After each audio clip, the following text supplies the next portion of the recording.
Welcome to Bleachers and Speakers. I'm your host, June. I got my boy B Foster with me, and we have another featured player of the week. It's a 2024 NFL draft prospect. This guy will not be on the board at 29. I'm sorry, Foster.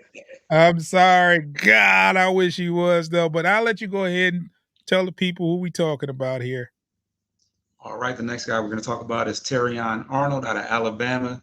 This guy is the number one consensus ranked cornerback, 10th overall. And as June said, he will definitely be going in the first round and well before the 29th pick. This guy had 21 career starts. He was the first all annual SEC accolades while in college. This guy was a four-star recruit out of high school. And in his final year of college, he played in 14 games, 63 total tackles, six tackles for a loss, one sack, one forced fumble, and five interceptions. So this guy, as far as the production, A1 all around. He had 12 pass deflections as well. This guy is athletic. He has fluid motions, twitch, and explosion. He has top end speed, high IQ. He makes quick decisions. He's able to shed blocks, A1 footwork, and A1 lateral movements. This guy would be a seamless fit alongside probably Carlton Davis on our, as far as our cornerbacks are concerned, day one. But he's going somewhere in the top 10 more than likely. As far as his weaknesses, he can be an inconsistent tackler, especially in space. Sometimes he stops his feet and tends to dive at ball carriers, which can be, troublesome at times. He often plays high, especially in off coverage, and he tends to when he's making his break, he tends to hop right before, which makes it a slower change of direction for him. But overall, he's, as far as scheme fits across the board, he's the number one consensus cornerback. As far as being able to play man-to-man as well as zone. He has long arms. He was originally a safety, but he converted to cornerback while at Alabama.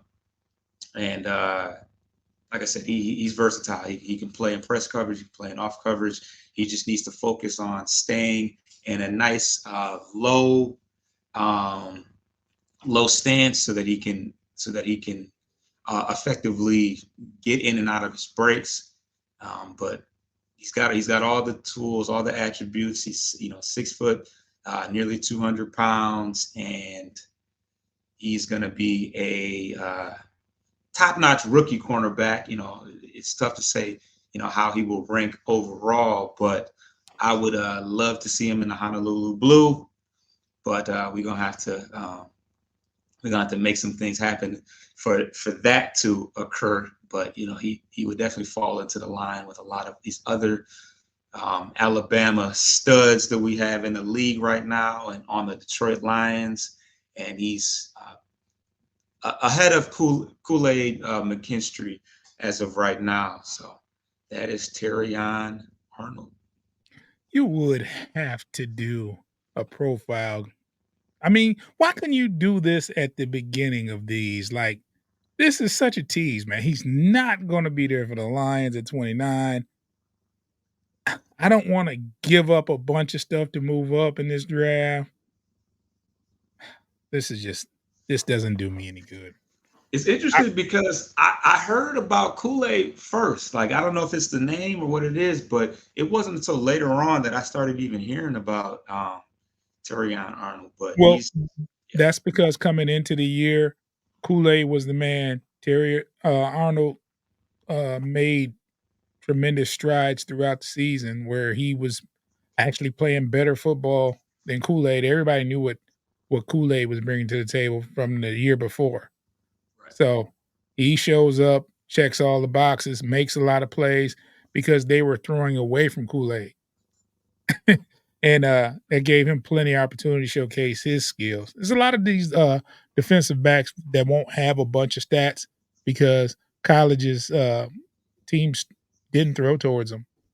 Uh, Arnold benefited from having Kool-Aid on the other side because teams were trying to avoid Kool-Aid and were running into Arnold with problems with him. So, And I just but want to say I have horrible handwriting. I'm like reading, trying to figure out what I'm talking about. First team All American, not All Annual. I'm like, that doesn't make any sense. I just had to clear that up because that was like, well, you know, like you mess up what did sometimes. I write? I don't you mess up sometimes. I don't say nothing. I just let it rock. Like, I don't want to embarrass you on air or anything, but it's all annual, all American. It's all the same. Check us out.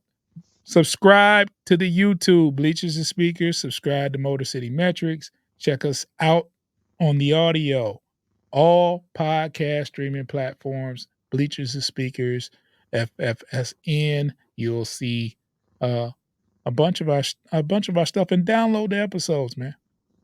Peace.